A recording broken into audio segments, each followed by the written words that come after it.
السلام عليكم ورحمة الله وبركاته. السلام عليكم ورحمة الله وبركاته. بسم الله الرحمن الرحيم. It's our great pleasure to have you here with us today after some time in one of our HR leaders 3 online sessions. And today we have a very interesting topic about using people analytics to redesign the future of organizations. And this meeting comes to you from HR Leaders Kuwait, Tanmiyah Group, and Qatar School Middle East, HR Excellence Club, and Quality and Excellence Middle East. Our aim is to share knowledge and information and get people engaged to develop themselves, develop their organizations, and share some real case studies of how can you really develop yourself and your organization. Today, we have our dearest colleague and guest, Mr. Ahmed Khatoum. He's the talent manager and sustainability lead in the big company of KDD. And has been a long time. We tried to get Mr. Ahmed, but alhamdulillah, at last we got him today. So I will leave the floor to Mr. Ahmed to introduce himself and start taking us through this very interesting and hot topic. Okay, and again, the questions, if you need any question, maybe you can put in the chat box, and then according to Mr. Ahmed, he has to choose whether to reply on the spot or we take the questions at the end. Okay, Sir Ahmed, please go on. Assalamu alaikum wa rahmatullahi wa barakatuh, everyone. I wish you a great evening in advance. And today's topic is people's analytics and its impact on organizational development. Now, let's go back in time when we first graduated from college and share. You said you will introduce yourself first, right? No, I just want to share some concerns. When we graduated from colleges and stepped into the manpower market, everybody was hassled and confused what kind of a job he or she might find, and what is my career, where I'm heading to. So we didn't have any data in hand, and unfortunately, some governments don't plan for what is required in the future in terms of talent potential, in terms of resources. So we were a bit lost, and we started different jobs before reaching HR. Let's agree that nobody took the HR career from the beginning as it should be, but our love for people and developing this valuable resource or a human capital made us choose this path and excel in it because we had a passion. So starting with the people analytics, every day when our body starts breathing, there is a data recorded. How much effort we do, how much calories we consume, how many miles we drive to our work, how many times we visit our smartphones, how much percentage we spend on YouTube, on music, on Google. So everything we do in life is analytics, is data. But the question is, how can we mine for such valuable data? We will start with a definition. All right. There are so many definitions about data analytics or people analytics, but let me simplify it as much as possible. Everything you capture in terms of quantity, quality, behavior, mood is considered data. And organizations during and post COVID-19 are facing big time challenges on how to use such data for the purpose of developing their processes, their mechanisms, their performance, their bottom line corporate goals and objectives. So analytics is the process of collecting, and people analytics is the process of collecting employees related information. So from the moment an employee steps to your organization, you start logging in information like recruitment trackers. You mentioned all the data and the job holder specs, like which university he or she is coming from, what IT skills they have, what behavioral competencies they possess, which universities they graduated, how much is their current salary, how much are they expecting. So all this data will contribute to the well-being of your work culture and your organizational performance. Most of the organizations are still hiring or wishing to hire candidates based on a 20-year-old salary scale. But how can you convince top management that this salary scale is outdated and now it's time to review it and adjust it to meet the manpower market break-even points? We have a problem as HR professionals to interpret our HR technical terminology to non-HR people. Therefore, this tool is the most effective to bring forward the winning approaches and the buy-ins from top management in any subject you choose to analyze, to interpret, to assess. And we will see a couple of examples in a while. All right, here, the importance of data and analytics to talent management is a mix of processes, content, data, and people's engagement. Now, I believe everyone is familiar with Microsoft Teams and SharePoints, the Adobe EcoSign tool, which is saving tons of papers on organizations.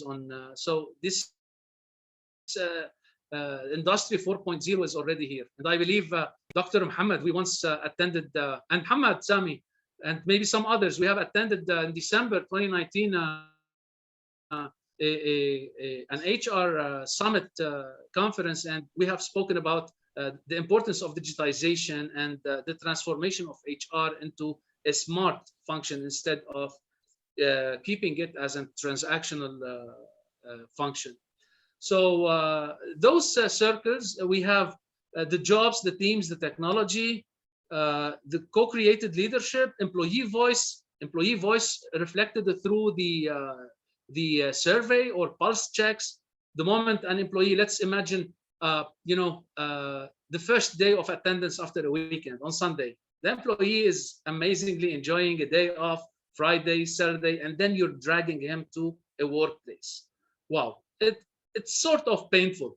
So why don't we check their pulse upon attending? How do you feel today? Their mood, smiley face, growny face, sad face. They will choose, and based on their choice, for example, HR department can communicate a welcoming message via email. Whoa, we missed you. It's been 2 days, and we, without seeing you. I hope you have enjoyed a joyful weekend. So an intro statement, an encouraging, welcoming note could change the mood of an employee from a hesitant to a productive or motivated. Talking about employee-driven improvements and innovation, the decision-making process shared with the employees. Open your doors for employees. On Microsoft Teams, you can launch surveys using e-forms, for example, not taking too much time, like 1 to 2 minutes. Asking an employee what new ideas you have and or you would like to share with management, with top management, with HR. Could you please state in brief what is these ideas and how do you believe they will impact your workplace, your role, the organization? Let's hear from you. Let's open these doors. Let's have the employees-driven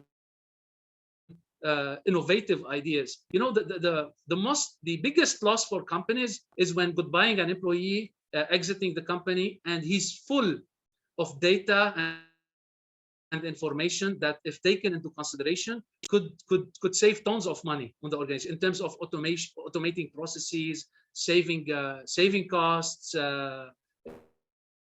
cutting unnecessary or redundant productivity. So let's open these data boxes and ask employees, what do you think? Let's hear from you. Share with us, how do you feel? How can we make your workplace better? Do you have any ideas for improvement? So let's ask those questions from time to time. Keep the employee engaged. He or she is not an employee number and a machine that is fulfilling a mission, and at the end, goodbye, retirement or termination or resignation. No, they have to feel the sense of belonging, and this is very important. Structures, management, and processes. No more organizational, hierarchical, vertical structures. If you with the advanced technology, employees are communicating directly without going through their managers. So you have an interception of circles between departments, and those circles, you know, are productive communication hubs for your organizational workforce. The question is, how can we discover what's going on in these circles? How can we ask employees what do they say, or what do they chat while having a coffee break? Or so pulse surveys can be in a kitchen, in a cafeteria, at the gate, while checking in, at the gate while checking out, while stepping into a bus, while checking into their accommodation, everything. You can have a data collection, vending machines at every point. The question is, okay, we have collected the data, what to do next? So you have two types of data, qualitative and quantitative. But the question is, what are you going to do about it? You have to analyze the data, you have to ask the questions, what causes what, and when, and why, and you have to establish dashboards. I will share with you in a little while how to read your organizational performance in one slide. So coming back to this, by doing this, understanding, opening up for employees, and putting mechanisms, suggestions, recommendations, programs, reward programs, any types of HR initiatives or talent management development plans, we will be contributing to the culture of innovation, resilience, enterprising behavior, and engagement. Engagement is the most important, because lack of engagement in any company, it means the beginning of its death. Sooner or later, competitors will step in, they will take your resources, and you're left with nothing except but assets and machines. Starting over again will cost you 100 times what would you have to give to your workforce in order to retain them. I'll move to the gate-to-gate big data. How can we collect or data mine from the gate of recruitment to gate of retirement? Let's start with recruitment trackers. Recruitment trackers will give us information about which universities are more equipped with the talent we're looking for in terms of industry-specific IT skills, behavioral skills, analytical thinking, and now we have the most wanted competency, which is the active listening. How can we listen? How can we learn? How can we engage? And how can we make best use of what is heard from around our workplace? CV source. Recruitment trackers will tell you this CV from which source you have downloaded. You can measure, for example, while recruiting a production engineer or an electrical engineer, which online data source is helping you most to access the candidates that meet your work culture, that meet your salary scale, that meets your technical expectations, qualifications, etc. So there are hundreds of data analytic tools that you can use from recruitment trackers, depending on what are you trying to convey, what are you trying to explain or to interpret for top management to approve your renewal, for example, using Babe.com or Gulf Talent or Naukri Gulf. You have to give them data analytics. You have to convince with numbers so they can approve your next check to renew for another year and another year. Salary market, asking candidates questions, while having a candidate filling a job application form, it's very essential to ask questions that could contribute to the internal culture of your organization. Like,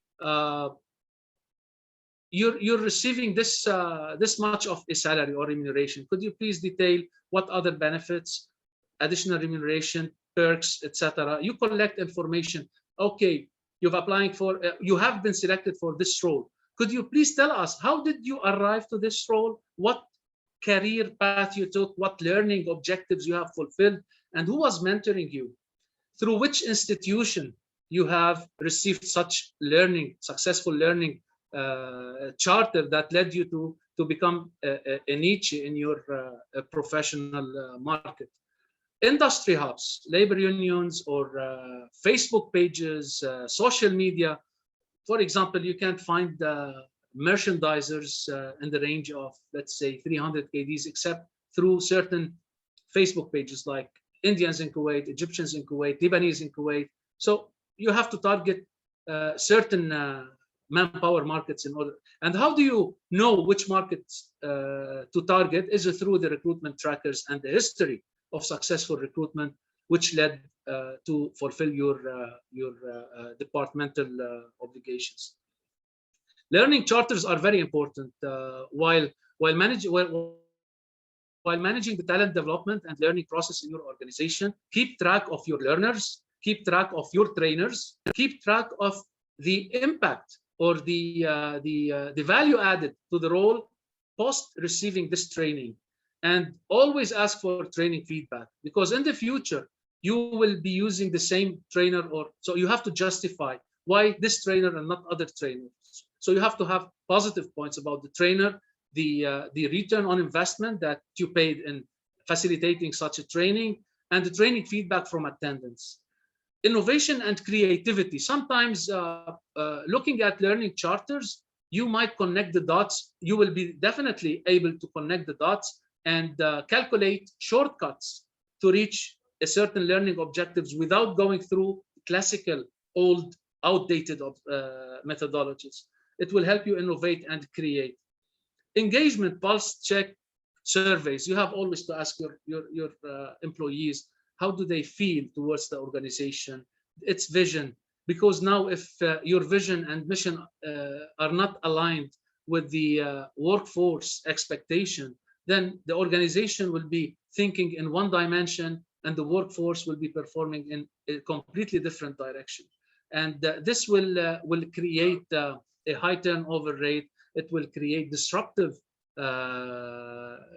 risks, operational risks. It will create so many unfavorable situations. And areas for improvement. This what will transform your HR from a classical HR to a lean transformational HR. When you start recommending and when you start telling the top management and the stakeholders about areas for improvement, especially areas for improvement while performing duties, responsibilities, departmental areas for improvement, leadership areas for improvement, all aspects. Take it 360 degree. Engagement threats are extremely dangerous and hazardous, especially when employees start the negative word of mouth about their employer. They cannot speak out inside the workplace, but instead they start stabbing the organization outside. And you cannot blame them if you're not fulfilling their labor rights, if you're not paying a fair remuneration, then this is an automatic reaction. So the question is how to understand how do they feel so we can tackle their challenges, compensate them fairly, reward them if they achieve beyond our expectations, and kill those engagement threats that could destroy the employer brand of your company and could even destroy the products and brands of the company that it's selling. Whistleblowing is another mechanism that will help you from time to time to collect direct suggestions from employees, especially when there are corruption, misuse of power, gratuities, misconducts from companies leaders. So whistleblowing should be allowed and directly to HR. And you have to deal with it fairly and objectively without any bias or any personal friction with whom the whistleblower is reported against. So let's go through a sample HR. If you want to ask questions, please go ahead. I don't mind being interrupted, and I would love to answer your questions. We always like to tell people write first in the chat box, okay? And then you can take the questions and try start answering them, okay? All right.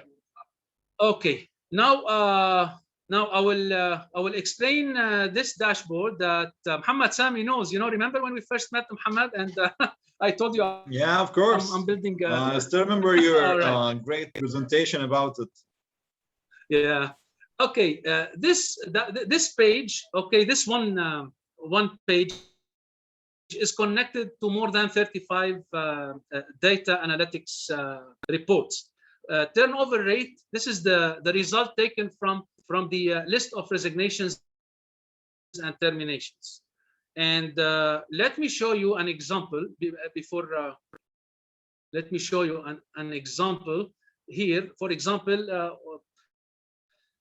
whoever resigns or terminated or got terminated, the HR department will invite him for an exit interview. And you'll start asking questions about leadership, about challenging tasks, about learning opportunities, etc. And you will start collecting until you highlight the exit reason. Here, for example, I have a list. It's a mock list, not a real one, but for confidentiality purposes. So what I did, I selected all, and simply I inserted a pivot table, pivot chart and table here. And this is the result. So this result, what does it tell me? If I go here, I can see that I have 61 leavers because of a better job, which means I have to pay a good attention and review my salary scale and check which positions have exited my company because of a better job. And I can then recommend to top management conducting a salary survey through Hey Group or similar or any other consultant to check if my salaries on which percentiles they are. And I always prefer to be on the 75th percentile. Misconduct. If I have 56 leavers because of misconduct, it means that I have a problem in the induction for new joiners to explain the table of penalties, to explain the work culture, and at the same time, there is always a weak leadership witnessed here. I can see a weak leadership where department heads are not communicating with their staff and not explaining the standard operational procedures on how to do things without falling into any misconduct. I can see here, for example, because of direct manager, I have 5 leavers because of direct manager. I need to check which department. They might be from the same department. Then I have a problem with this manager. What leadership style he has, and what is making employees leaving his department? I need to check. This is red alert. Personal. I have 24 people leaving for personal. Is there any sexual harassment? Is there any abuse of power against them by the department head? So I have also to ask questions, collect answers, and then write a report, a recommendation report. So from this sheet, I calculate the turnover rate on the dashboard. Okay, to be 9.31%. Well, another question will pose itself: is it an attrition rate? Is it a voluntary turnover rate? Or so I can also I can specify it more if I would like to know how many people voluntarily resign by excluding the terminated from the HR metrics or calculation. Vacancy rate, how many vacancies I have filled, taking into consideration the new budgeted vacancies and replacements. Here it shows 164%, which means 64% are replacements and 100% budgeted. It could be also a mix of both. Absenteeism, sometimes during COVID-19, absenteeism hit at 13% absenteeism, people away from work, people stranded in their home countries, people working from home. So I have also to ask questions to quantify and qualify the data. I need to quantify how many absent employees are working from home and being productive, how many they are stranded and not working, and what alternatives do I have. I'll give you an example what we have done during COVID-19. You know the scooter boys who sell ice cream and water bottles under the sun, and they have their own fridge boxes attached to their scooters. During COVID-19, they were sitting at home, and we were paying them salaries. We were the only company paying them salaries.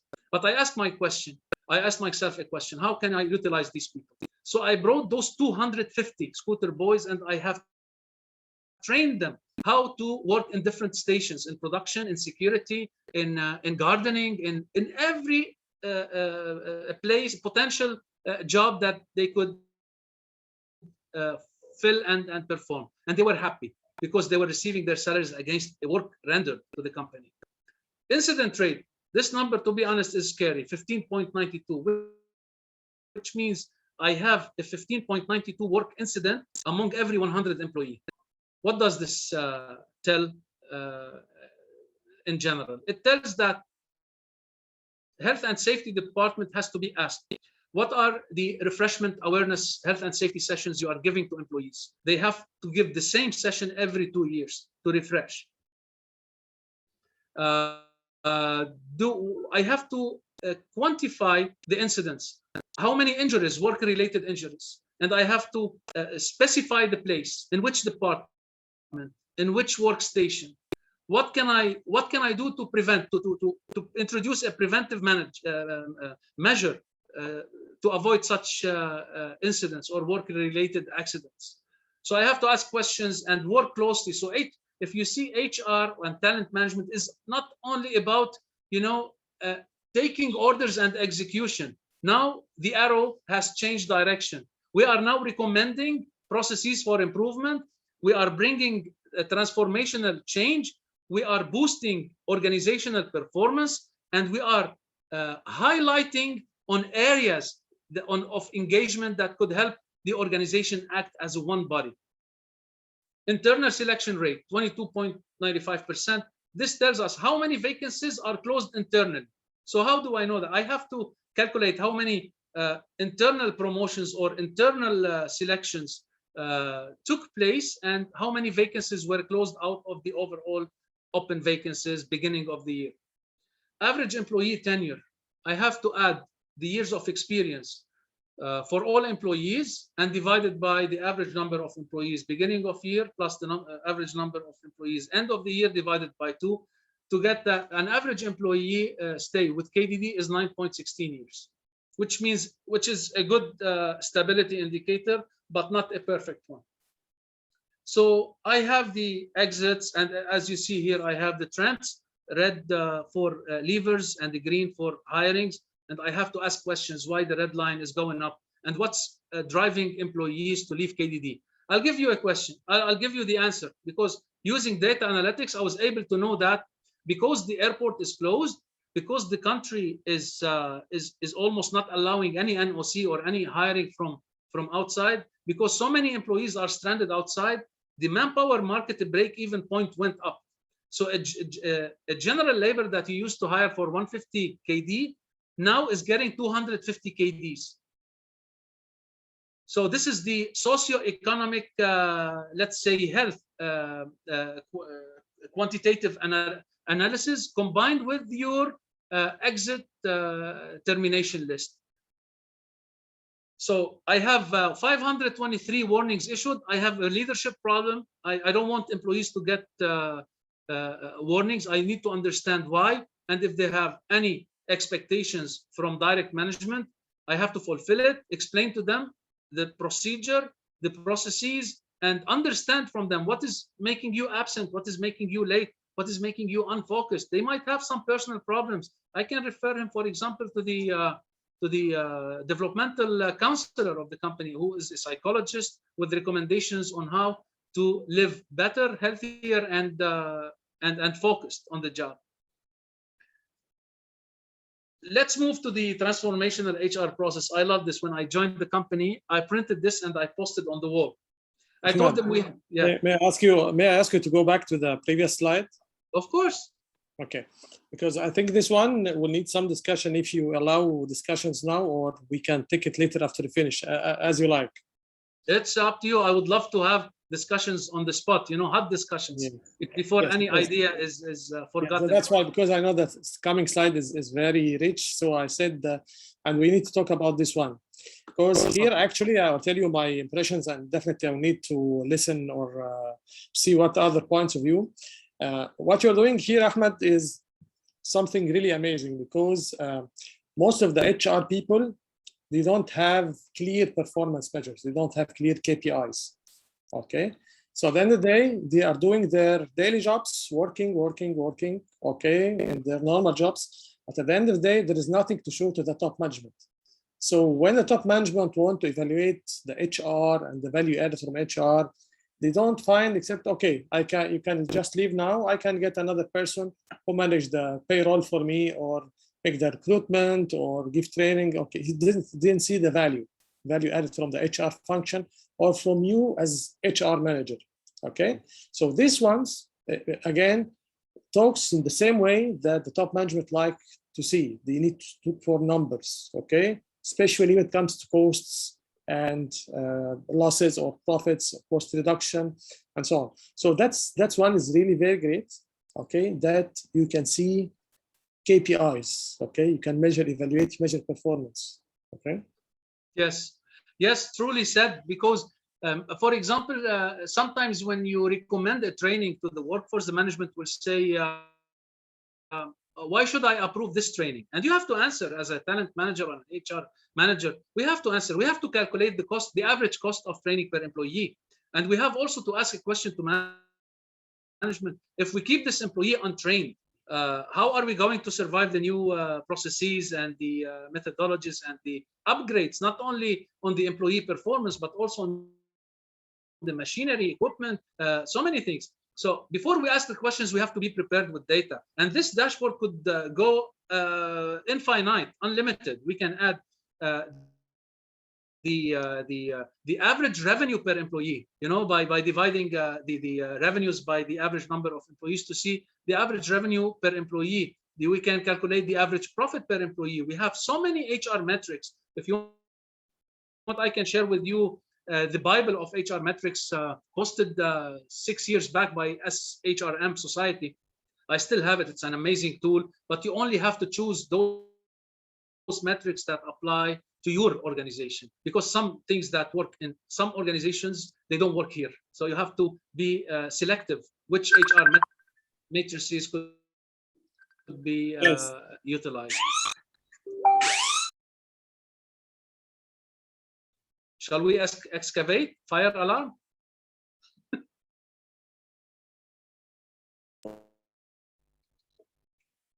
What you are talking about is also very important.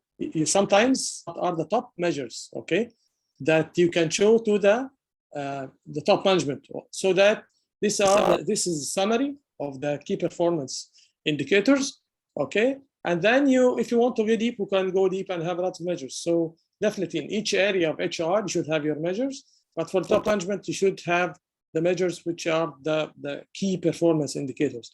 And again, there is a nice concept that maybe most of the people know about it. If you cannot measure it, you cannot control it, you cannot manage it, you cannot improve it.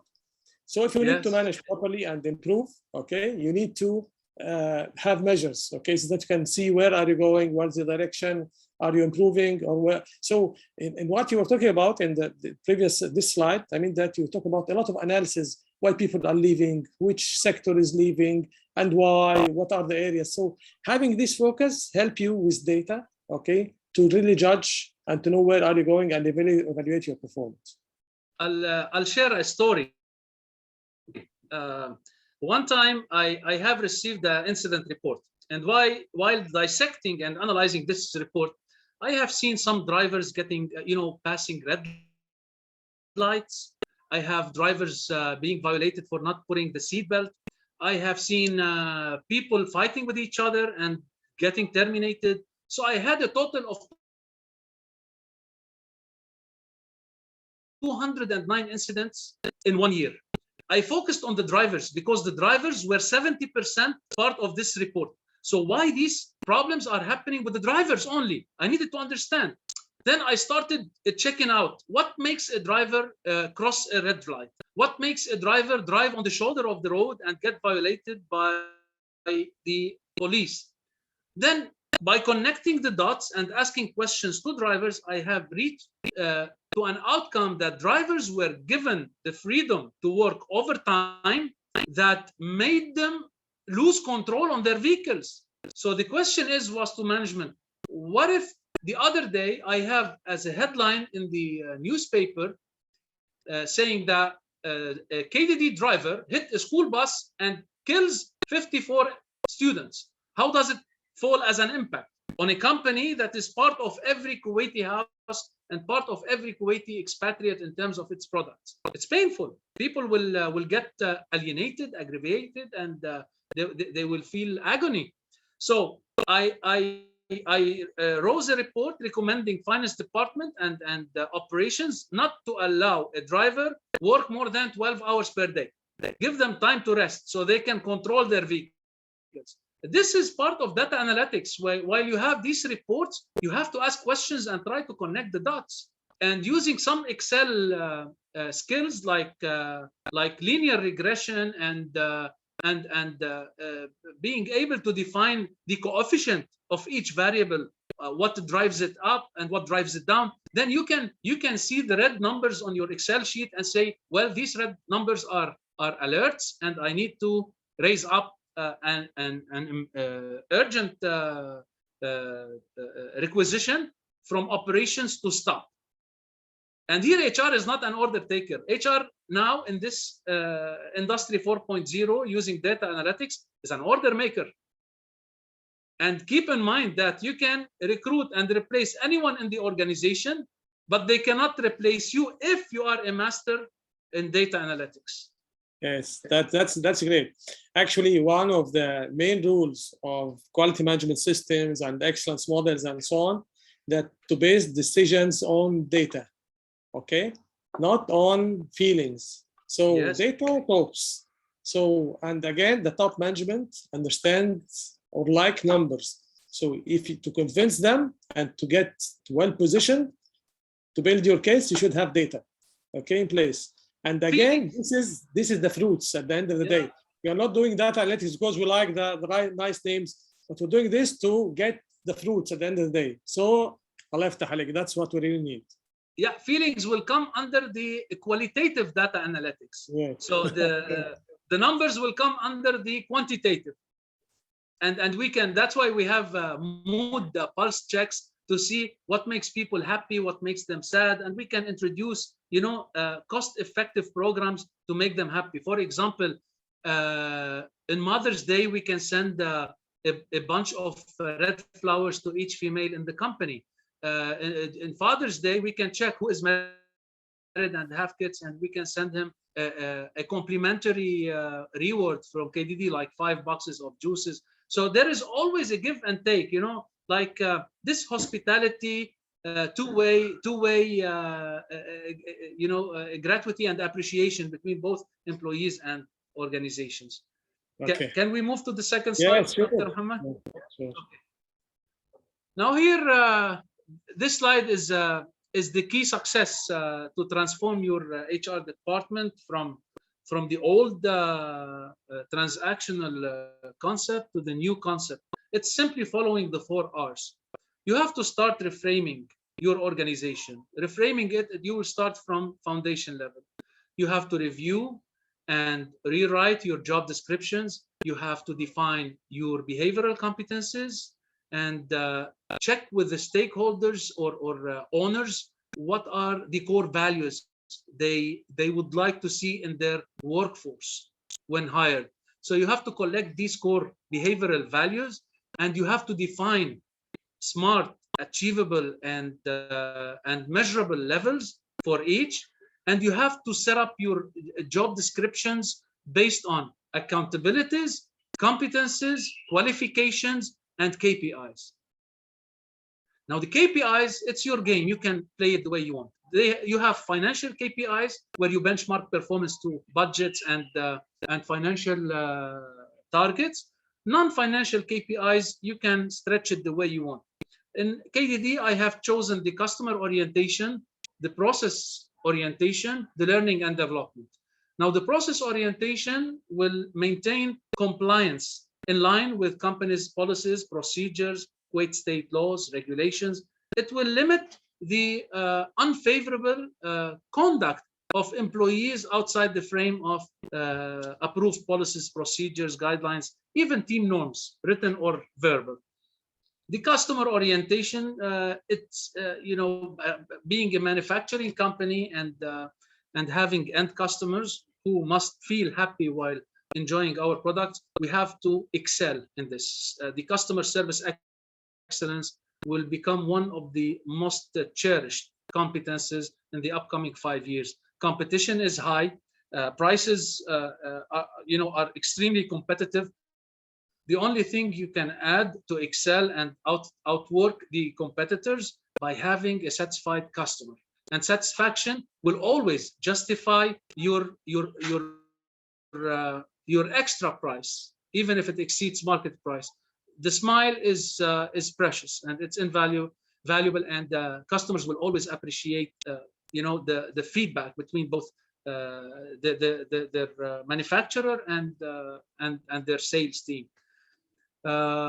Yes, moving. So once we reframe the company and define where we want to start and where are we heading to, we can step into the reshape of the company, reshaping the company, creating the workflow and the functional organic flow within departments, trying to cut down as much tires as possible, because vertical organizational structures will only lead to a bureaucratic style. Bureaucratic style is never appreciated for time effectiveness, time response, feedback. So it is more of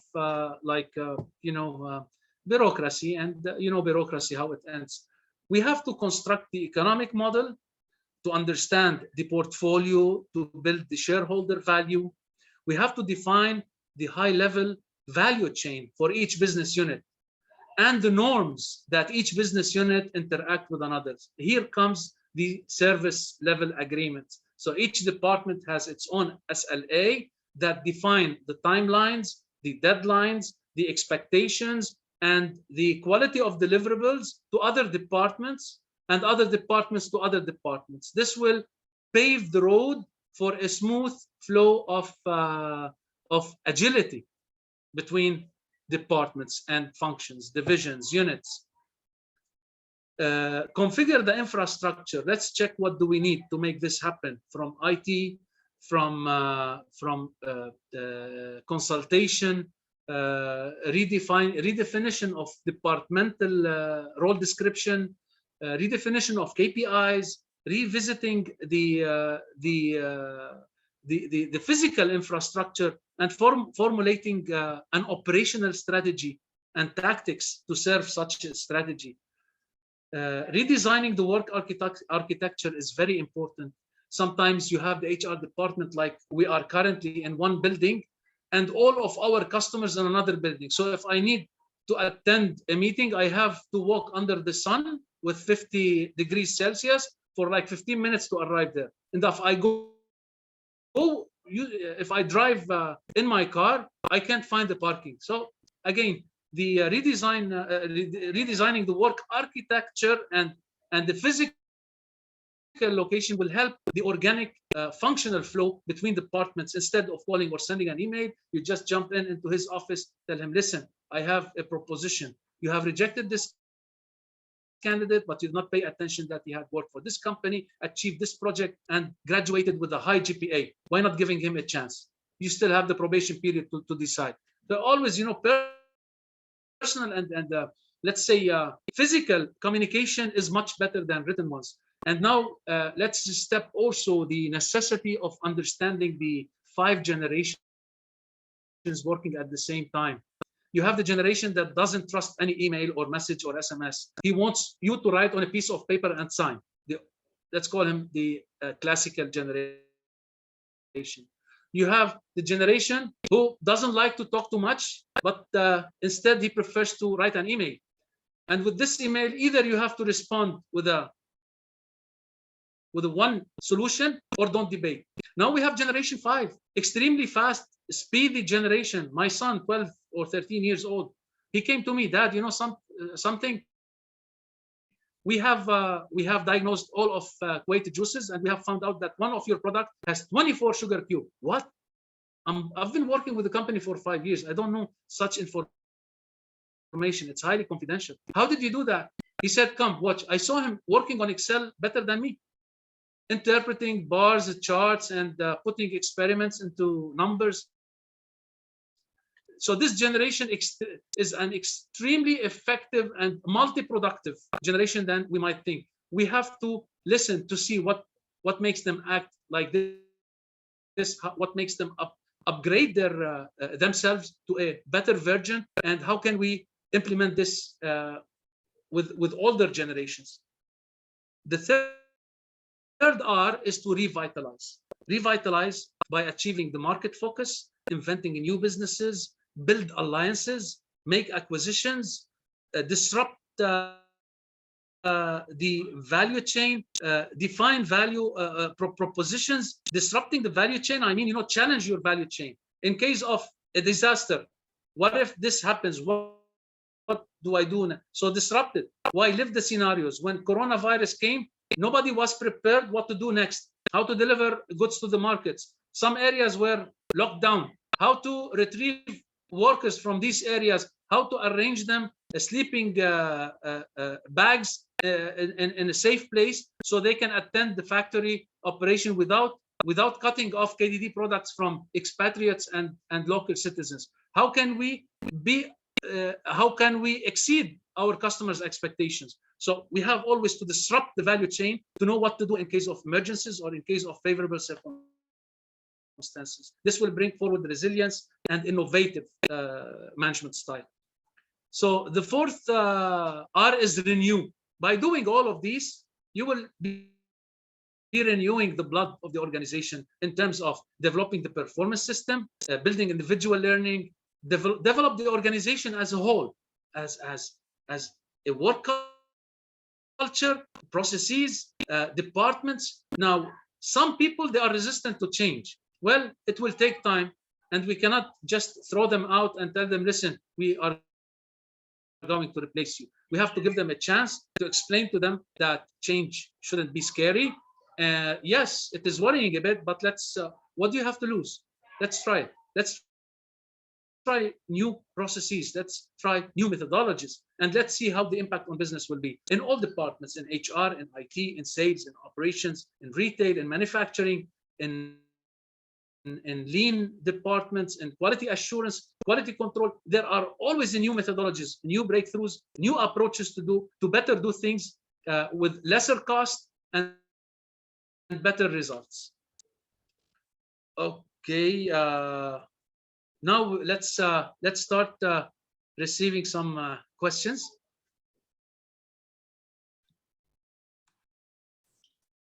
So please feel free to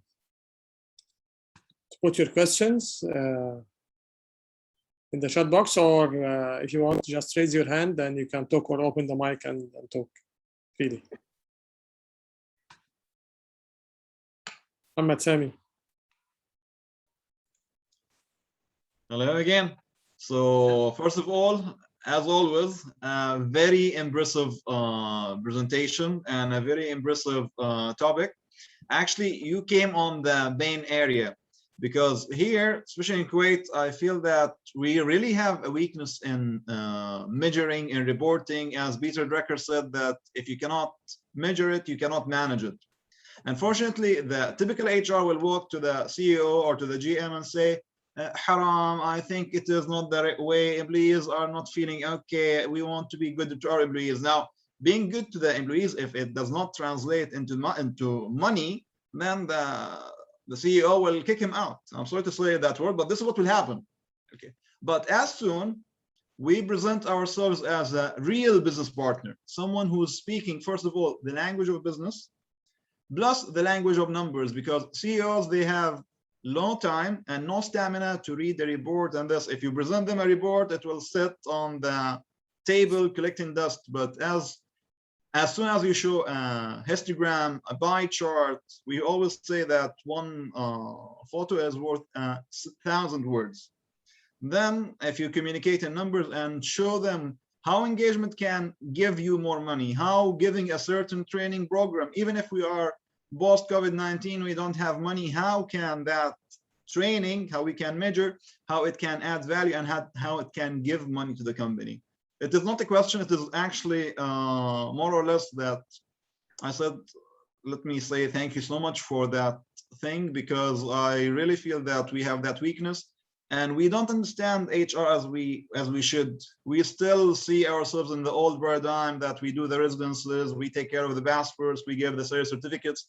We did not see us as yet as a business partner. And if we don't start to move to that realm that Mr. Ahmed is talking about, we will remain in the old transactional rather than the transformational rule that we have to. I spoke too much. I'm well sorry said, about well that. said. Well said. Thank you. Thank you so much. You're amazing. Thank you. Yes, right. Again, it's about the value, measuring your value, okay, and measuring it in numbers, okay, and talk the same language of the top management. It's very challenging. Again, I believe one thing could be because many HR people, they just took over their places because, okay, we need one in HR, so find someone who is nice with people, or the opposite, not very nice, very hard with people, and put him in HR. Okay. Get someone that the employees can blame without coming to our offices on a daily basis. Yes. So that's why, because again, when it comes to the technical part of HR, data or company benefits and all these things, it's very hard for most people. So this needs people to get awareness first and then get educated, attend sessions like this one, exchange information and ask for advice from experts, and they can develop their career afterwards. True. And I have to mention something about sustainability, why this sustainability lead is part of my title. Now we are, companies, especially food production companies, they are required mandatorily by the United Nations and later on by the Kuwait state to contribute to the society, to sustainability and corporate responsibility of the society, environment, landfills, all everything around. So as a people sustainability lead, we have to give the people all the tools required: emotional, technical, performance related, work culture, engagement, to have them do their job with a smile. And in the future, there will be no longer HR managers and talent managers. It will be Chief Happiness Officer. So the new title, the new title for HR managers and talent managers, HR related functions, will be Chief Happiness Officers. Because if you are able to bring a smile on the employee face, it means you have exceeded the HR function miles beyond top management expectations. Allah, you are saying music to my ears. I really hope everyone has the same passion and vision, okay, and mission, okay, to make people happy. Okay, again, it's about understanding your role in the organization. Okay. And in case of any participant from the beloved group here need anything in terms of like examples on any data analytics tool, reports, sir, communicate to me. I will share with you my email, and everyone is more than welcome to ask me. And I'm a knowledge sharing individual, because this motivates me to learn more. I share what I have, so I'm motivated to learn more, and I will be more than glad. وعلم ينتفع به صدقة جارية. I really follow this path all of my life since I was a kid, and I will keep on this track always. I'm writing my email in the chat. That's really box, great. and yes, Okay, and also I will share your email because you normally send an email with the presentation and the link for the recording. Okay, so I will share also with the people your email, and hopefully, inshallah, we'll take this further and see how can we really benefit all of our members, either people who attended today or people who like to apply the same concepts as well. It would be a real pleasure, and thank you so much, Dr. Muhammad. Thank you so much, everyone who's listening, attended, and we are looking forward to seeing you again in this amazing HR forum that will contribute not only to yourselves, but to people around you and to employees that you are obliged to serve and to serve with a smile. Thank you so much, Sir Ahmed. A great pleasure to have you with us. It was very nice and informative, comprehensive. I mean, it's short time, yes, but the things that we talked about today can make a big difference in people thinking and their lives. And again, remember, you and HR, you're not affecting your life only, but you're affecting everyone working in your organization and everyone, even in their families, their relatives, all the community. Okay, so being the right HR person can make a big difference in people's lives, organizations, and the whole community. Muhammad Hamza, you have a question before we finish? أيوة السلام عليكم. Thanks Mr. Rabia, thanks Mr. Ahmed for amazing session really. Thank you so much. I just have only one question. How can People Analytic help our organization with the vision and mission to update it or upgrade it? I just needed this for little bit pointers, only that. Thank you. Dr. Muhammad, could you please repeat what he has said? I missed part of his good. I need Muhammad to repeat again his question because I couldn't also hear it very well. So Muhammad, please repeat your question. Please, if possible. See how can the People Analytic help our organization to update it, the vision and mission. How can we do that on a spot? Let's say on a spot. Or exactly with a report, how can we update it by People Analytics? So you mean, Muhammad, you mean that how can you make sure that you're achieving your vision and mission through People Analytics, right? Exactly. Okay. If I can answer that, Dr. Muhammad, please. May I? Please, sure. Okay, Mr. Muhammad Hamza, thank you for this question. It's actually one of the biggest challenge for HR and talent management professionals to update the company's vision and mission the way that could lead both the owners or the board of directors and the employees towards the same direction. So the first question you have to ask the owners: where do you want to be? Where do you want you want to lead, but where? For example, you have to choose a commitment, because companies' vision and mission are considered as a promise, not only as a promise to employees, as a promise to customers, as a promise to the society. So you have to give a promise that you are able to keep. And this promise will make a change, because once you align all of your workforce to the mission and vision, you will break down those mission and vision into objectives or behavioral targets, and you will stick them in each, or you will hang them in each department for employees to keep looking that those are my company's values. So I have to stick to these values, like the 10 commandments: don't lie, don't cheat, don't accept any under the table gratuities, don't embezzle, don't talk bad about your friend. So you have to put these values derived from company's vision to make solid work culture and engaged workforce to defeat the same values, not only in front of customers and themselves, even in front of the society. Because when you are part of an organization, you represent this organization in every place. When you are with your family, when you are with friends, when you are. So the moment you are working with an organization, this is your second identity. That's why mission and vision should be broken, interpreted into values, into company values and objectives. And these values has to be empowered. How? By integrating them into each job description, by integrating them to the performance appraisal system, by integrating them and connecting them to the KPIs. So you check if your workforce are aligned with this mission and vision, and they are implementing their jobs without any threat or without any contingency to those sacred values.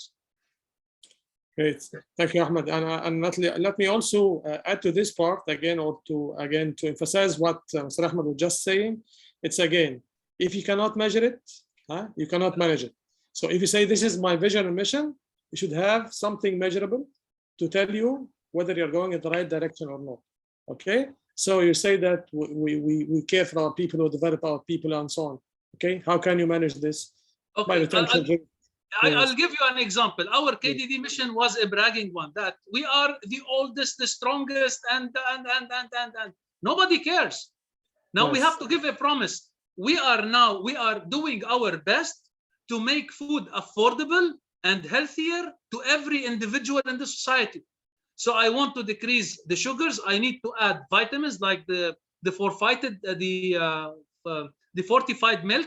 I have to add vitamin D's, vitamin C's. I need to immune the customer against COVID-19. I need to immune the customer against dangerous pandemic viruses that are upcoming in the near future. So I have to add value. Why? Because the customer is not a KD sign for me. It's a long-term relationship. So I don't care if I started the business in 1962. I don't care if my factory was destroyed 3 times. What I care for is the well-being of my customer. How can I make his life healthier, balanced, free from germs, free from illness? How can I introduce a product that will maintain the well-being and the supremacy of his health?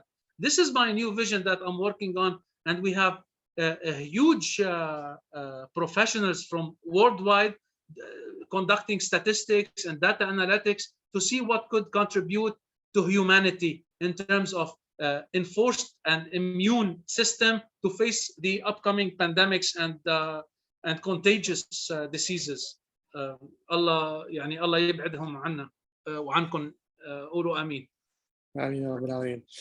Thank you so much, my dear brother and dearest colleague, Mr. Ahmed. Thank you so much for everyone today, and hopefully it was eye-opener, and this will help you also to be better or to develop yourself better in all aspects. Okay, and hopefully, inshallah, I will see you in coming meetings as well. Okay, thank you so much, and inshallah, I will see you again in our coming lesson. Take care. Assalamu alaikum. Thank you.